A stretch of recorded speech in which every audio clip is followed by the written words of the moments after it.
সবাই ভাবতো আমিই হয়তো খারাপ। এমন কি জানেন দিদি, আমি যে অফিসে কাজ করতাম, ও সেখানে গিয়েও বলেছে আমি নাকি ওকে ছেড়ে দিয়েছি, আমি নাকি ওকে চিট করেছি। সবাই ওখানেও আমাকে খুব খারাপ ভাবতো। আর তাই জন্যই আমার কাজটাও চলে গেল। তখন আমার কাছে কিচ্ছু ছিল না, আমি খুব ভেঙে পড়েছিলাম। তোমার হাজবেন্ড তোমার সঙ্গে এত খারাপ কাজ করেছে? আমি তো ভাবতেই পারছি না একটা মানুষ একজনের সঙ্গে এরকম কি করে করতে পারে। আর তোমরা তো দুজন দুজনকে ভালোবেসে বিয়ে করেছিলে, তাহলে সে কি করে এরকম করতে পারলো? আচ্ছা, ও যখন তোমাকে ছেড়ে দিল, তাহলে তুমি আবার নিজের বাড়িতে কেন ফিরে গেলে না?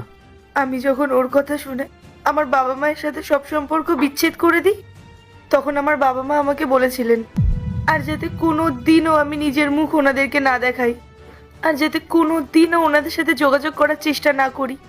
আসলে কি জানেন তো দাদা, সেই সময় না আমার বাবা মা খুব কষ্ট পেয়েছিলেন। আমি ওনাদের একমাত্র মেয়ে ছিলাম, আর আমি ওনাদেরকে এইভাবে ছেড়ে চলে এসেছিলাম। তাই আমি যখন একা হয়ে গেলাম, আমার আর সাহস হয়নি নিজের বাবা মার কাছে ফিরে যাওয়ার। আর তারপর থেকে আমি একাই থাকতাম। আমি অনেক কষ্টেই ডেলিভারি গার্লের জবটা পেয়েছি, এভাবেই নিজের দিন কাটাচ্ছি। ক্ষমা করবেন, আসলে আমি একটু ইমোশনাল হয়ে গেছিলাম তো, ওই জন্য নিজের হাজবেন্ডের সব কথা